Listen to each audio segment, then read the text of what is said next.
नमस्कार दोस्तों, क्या आप जानते हैं फरवरी में सिर्फ 28 दिन ही क्यों होते हैं? ज्यादातर मंथ 30 और 31 दिन के क्यों होते हैं? दोस्तों, काफी लोग हैं जो ये नहीं जानते हैं।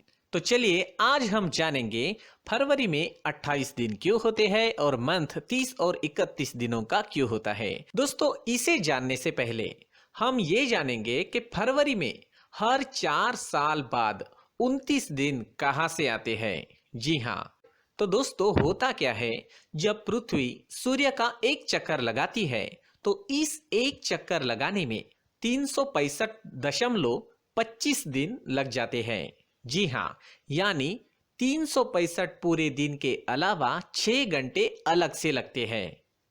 अगर हम फरवरी के 28 दिन के हिसाब से चले तो हर साल हम 6 घंटे पीछे रह जाते हैं और इस कमी को पूरा करने के लिए हम हर 4 साल बाद फरवरी में एक दिन अलग से जोड़ देते हैं। जी हाँ, ताकि हमने जो 6 घंटे छोड़ दिए थे वो वापस हमारी जिंदगी में आ जाए और पृथ्वी के चक्कर लगाने की गणना भी पूरी हो जाए।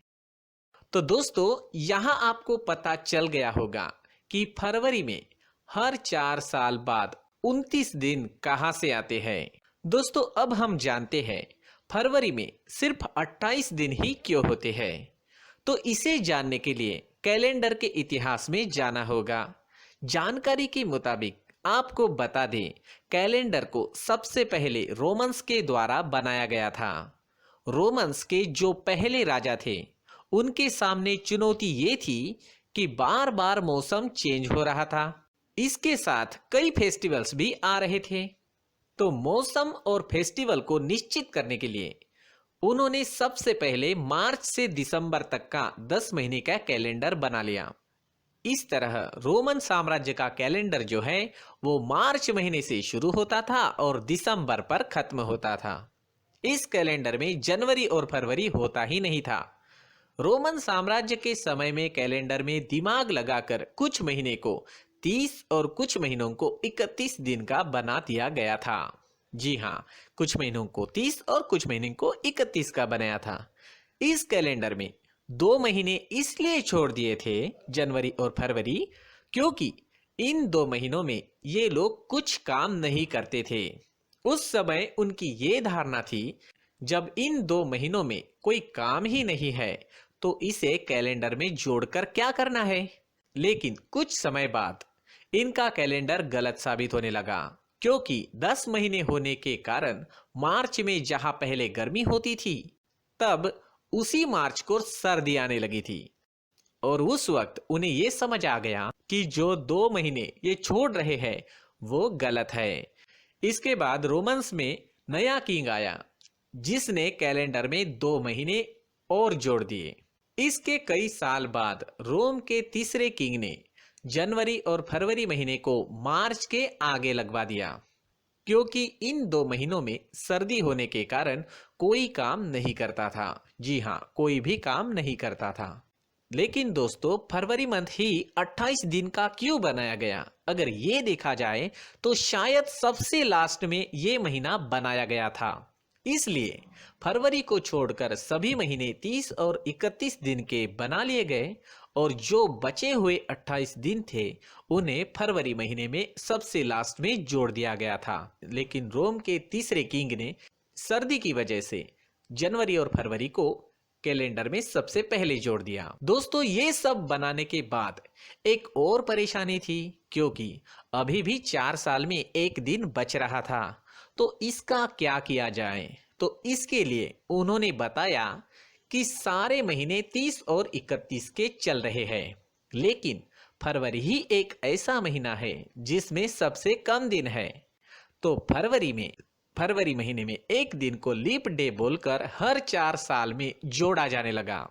तो इस तरह हमें सही कैलेंडर मिल गया जो आज तक चल रहा है। तो अब आप जान गए होंगे कि फरवरी में सिर्फ 28 दिन ही क्यों होते हैं, बाकी मंथ 30 और 31 दिन के क्यों होते हैं, ये किस तरह चलता है। क्या आपने कभी सोचा है संडे को ही छुट्टी क्यों होती है?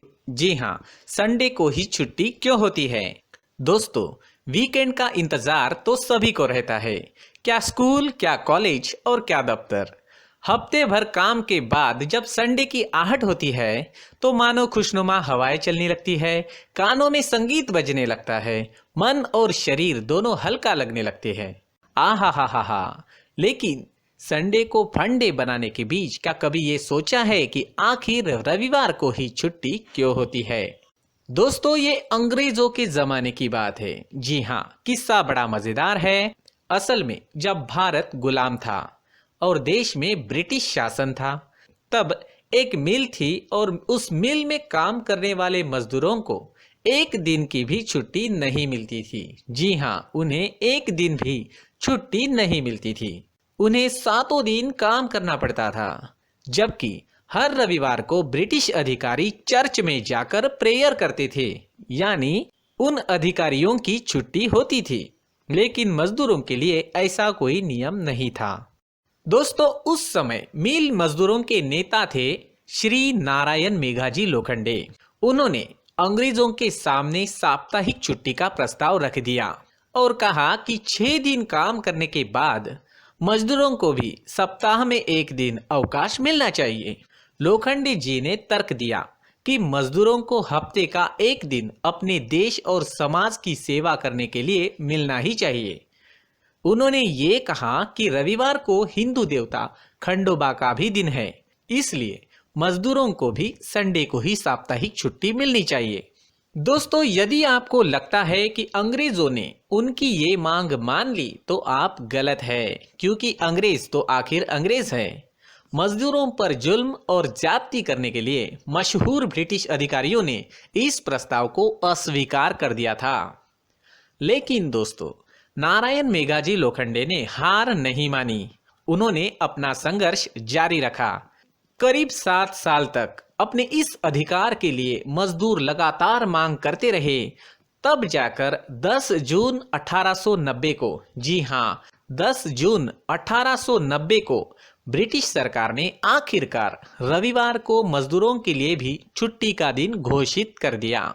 दोस्तों, श्री नारायण मेघाजी लोखंडे, जिनकी मांग के कारण मजदूरों को साप्ताहिक छुट्टी मिलने लगी, उन्हीं की मांग के कारण मजदूरों को रविवार को दोपहर आधे घंटे की खाने की छुट्टी भी मिलने लगी।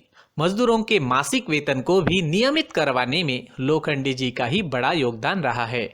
इसलिए उनके सम्मान में साल 2005 में भारत सरकार ने उनके नाम के डाक टिकट भी जारी किए हैं। तो दोस्तों, क्या आप जानते थे रविवार को छुट्टी मिलने के लिए, संडे को छुट्टी मिलने के लिए इतना संघर्ष करना पड़ा था?